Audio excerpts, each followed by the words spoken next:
જય ભીમ, નમો બુદ્ધાય। આગલા વિડીયોમાં આપણે રમાબાઈના લગ્ન વિશે જાણ્યું હતું। આ વિડીયોમાં આપણે ગૃહસ્થી વિશે જાણીશું। એનો મતલબ કે રમાબાઈના લગ્ન પછીનું જીવન। ભીમરાવ આંબેડકરના જીવનમાં પુસ્તકો અગાઉ સ્થાન ધરાવતા હતા, પણ તેમનો આ પુસ્તક પ્રેમ તેમને પરિવારથી જાણે દૂર કરી રહ્યો હતો। રમાબાઈ પણ ખુદને તે મુજબ અનુકૂળ બનાવી રહ્યા હતા। પતિ ખૂબ ભણેલા હોય રમાબાઈને ક્યારે પોતાની અભણતાનો ખ્યાલ આવતો નહીં, પણ ભીમરાવે ક્યારે રામુને એ વાતે નાનપનો અનુભવ કરાવ્યો નહીં।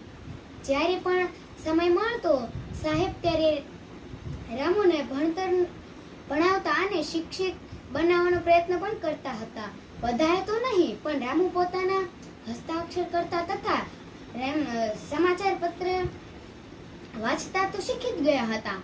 આમ રમાબાઈને જીવનમાં ભણતર અભાવ આવ્યો, જ્યારે રામુના જીવનમાં ભણતરનો ઉદય થયો। જો તમને મારો વિડીયો ગમ્યો હોય તો લાઈક, શેર અને ફોલો જરૂર કરજો, અને આગળનો પાર્ટ તમારે જોવો હોય તો કોમેન્ટ જરૂર કરજો। જય ભીમ, નમો બુદ્ધાય।